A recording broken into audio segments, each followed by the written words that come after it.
Did you know that it wasn't until around 200 years ago that people knew what caused infectious diseases?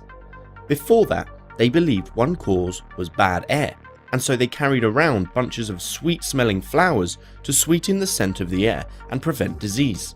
Thanks to the invention of the microscope and the experiments carried out by scientists, we now know that infectious diseases are caused by pathogens such as viruses and bacteria.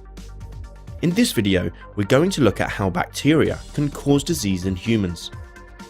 Bacteria are single-celled organisms.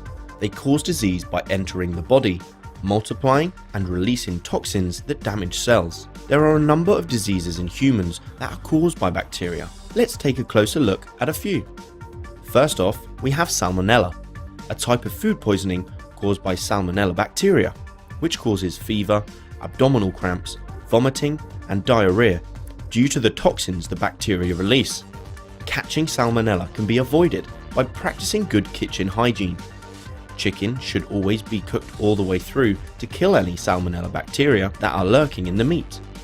Also, it is important to keep raw meat and foods that are to be eaten raw, like salads, separate, and to wash your hands after handling raw meat. Another infectious disease caused by bacteria is gonorrhea. This is a sexually transmitted disease, or STD for short. It is passed from person to person by sexual contact. The early symptoms include a thick yellow or green discharge from the vagina or penis, and pain on urination. The symptoms become less obvious in the later stages of illness, so it can go undetected. Unfortunately, untreated gonorrhea can cause long-term pelvic pain and infertility. This is why it is very important to get checked by a doctor as soon as a person gets symptoms, so it can be treated with a course of antibiotics. Its spread is reduced by using a barrier method of contraception, such as condoms. Tuberculosis, or TB for short, is a bacterial infection that mainly affects the lungs. It is spread by breathing in tiny droplets of coughs or sneezes of an infected person or animal.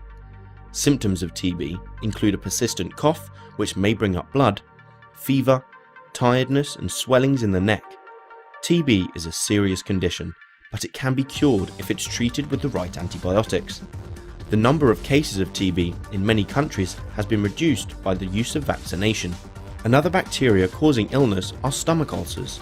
A burning pain in the stomach could be a sign of a stomach ulcer. These are an open sore on the stomach lining.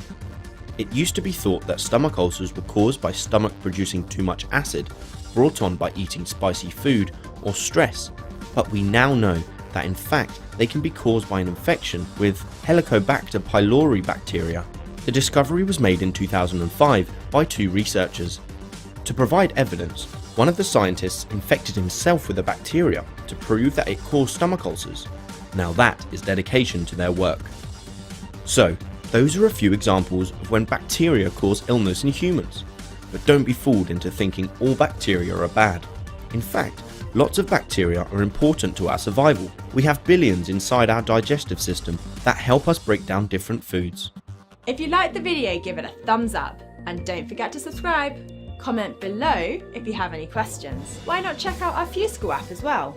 Until next time.